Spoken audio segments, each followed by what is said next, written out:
How to win any argument even when you're wrong and don't know what you're talking about. For legal reasons, I preemptively disavow all of the following advice. As an international best-selling author, people often ask me, how are you so right all the time and never wrong? What's your secret? What are you hiding? What's up with you, man? Well, now I'm spilling the beans. Figuratively and literally, as I appear to have spilled some beans on my laptop. Below, exclusively for subscribers of my newsletter, I have shared my possibly legal, employ at your own risk, consult a lawyer or therapist, techniques for winning any argument with anyone ever, even when you're wrong and have no idea what you're talking about. Now you have the power. Argument by never shutting up. This one's pretty self-explanatory. It is also extremely common. Just never shut up. Never stop talking. Not even for a second. Not even to breathe. Not for any reason at all. Never let your opponent say anything. Wear them down. Just talk and talk and talk forever. Doesn't matter what you're saying. No one's listening at this point. Just talk. Eventually, they'll give up, and you will have won. The only danger is if someone else employs this strategy against you. Then it becomes a battle of wills. Extremely obnoxious wills. But I believe in you. Argument by blammo. This is most prevalent in the US, where everyone is packing heat. I mean, you have to. Everyone is packing heat. You don't want to be the only person without a Tommy gun when the shooting starts. To employ this argument, simply draw your firearm and discharge it in the air. You can scream or say something like, "I can't take it anymore!" Make sure you empty your clip so the strength of your conviction shines through. The Malthusian argument. This has fallen out of favor recently with the explosion of the world population, but can still be effective in the right context. Just start saying, that's so Malthusian. Do it in a very suggestive way. Touch your neck, your wrists, your collarbone and say, oh, yes, very Malthusian. Really draw it out. Roll it around your tongue. Malthusian, Malthusian. Lick your lips, stroke your hair, slither your tongue across your teeth. Malthusian. I don't think anyone's going to argue with you after that. The your mom argument. This is perhaps the oldest tactic of argumentation recorded in human history. Still, it's no less effective. When your opponent says something like, "Why, you've contradicted yourself," simply respond, "Your mom contradicts herself." If they say things like, "straw man," or "slippery slope," just say, "Your mom's a straw man," or "Your mom's slope is slippery." Many times, this will introduce people to a history of their mom they were not aware of. They'll be so grateful for your insights, they'll usually thank you and concede the argument. The my daddy argument. This is the inverse of the your mom argument. It is employed thusly. You say, well, my daddy is a whatever, and he does whatever you're arguing about, and you are totally wrong. Obviously, you need to replace this with the profession your daddy actually occupies. Congressman, exotic dancer, personal injury lawyer, marine sniper, oyster shucker, etc. If your dad doesn't really occupy a relevant profession or is a total deadbeat, that's no problem. It's okay to lie and exaggerate here. What, does this person you're arguing with know your dad? Argument by birthday.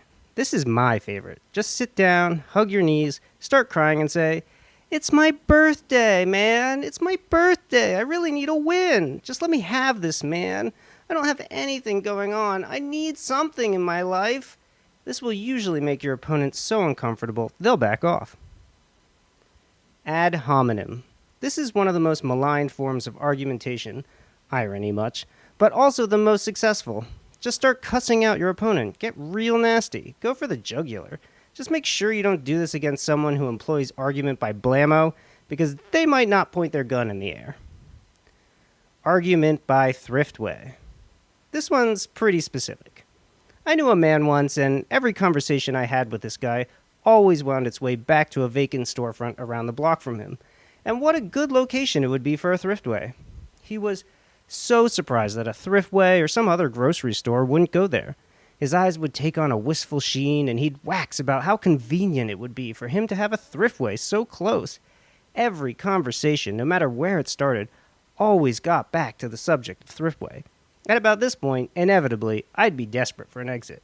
From the conversation, the room, the building, my life, it always worked to drive me insane. So maybe it'll work on your opponent, too. Argument by backflip.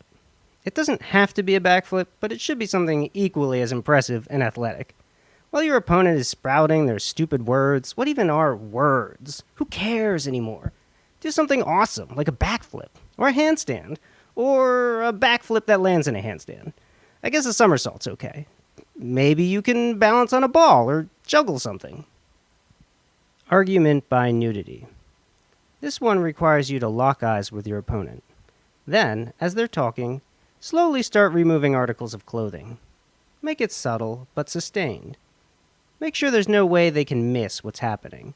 They'll usually catch on by the time you get to your underpants. If that doesn't interrupt their train of thought, I don't know what will. But make sure you're willing to commit. If your opponent pulls an Uno reverso on you and also employs argument by nudity, things could get spicy. So really, there's absolutely no downsides. Argument by possum. Feign death. Drop to the floor. Curl into a ball. It'll be worth any injuries you sustain. I don't know if you'll exactly win this argument, but you'll win in the sense that the argument will be over. Unless they keep talking, because honestly, sometimes that also happens. It's possible your opponent is employing argument by never shutting up. They might not even notice you curled up in a ball, trying to roll away. Also, be careful if your opponent is employing argument by blammo, because they might pump a few rounds into you just to make sure you're actually dead. Hegelian dialectics. Hegel is basically the game genie of argumentation. Nobody knows what Hegelian means, but they know whoever says it first wins. If both people say it at the same time, then you have to say it faster and louder. Yell at the top of your lungs, Hegel, Hegel, Hegel, Hegel, Hegelian, Hegelian, Hegelian. Eventually, your opponent will see the superiority of your ways and concede. Argument by, sure, why not? As flawlessly established by my prior assertions, no one is really listening to anyone else anyway. So just say, sure, why not, every time your opponent comes to a natural pause. They might think they've won the argument, but in your mind, you'll know you weren't ever listening and never gave a shit. You preserved your attention, which, according to YouTube, is the most valuable commodity on earth. Argument by poor hygiene. This one requires some preparation. First, work up a sweat. Do some hot yoga, hike up a mountain, read the news and let the stress sweat gush out of you. Make sure you don't wear any deodorants, perfumes, or pleasantly scented self-care products. Then, consume the most odorous provisions you can come up with. I'm talking sardines and bean dip, tangy bries and sauerkraut. If you're allergic to gluten, eat a loaf of bread. If you're lactose intolerant, drink a gallon of milk. Then, during the debate, just stand there sweating and farting and stinking and belching, exuding this horrific miasma of stench. Try and clear the room. I doubt anyone's going to want to talk to you or even look you in the eye after that. Hey, if you made it this far, you should probably buy one of my books. I mean, I need a new laptop. I spilled beans all over it. Or look me up wherever you stream music. You can hear songs like the one that should be playing now if I didn't mess this up.